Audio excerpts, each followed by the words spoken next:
Bon dia, nens i nenes de l'Escola Bressol La Puput. Les mestres, ara us explicarem el conte de la llegenda de Sant Jordi.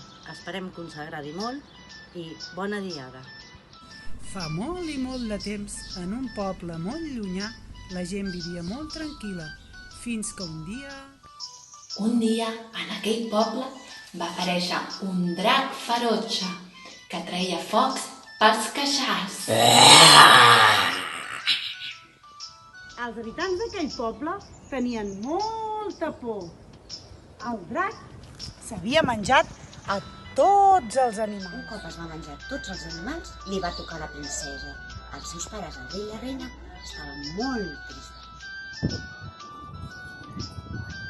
De ben lluny va arribar un cavaller molt valent i amb la seva espasa va matar el drac. I de la sang del drac, una rosa en sortirà. Sant Jordi li va donar la rosa a la princesa i des d'aquell dia celebrem Sant Jordi, la Diada Nacional. Bona Diada i bon Sant Jordi.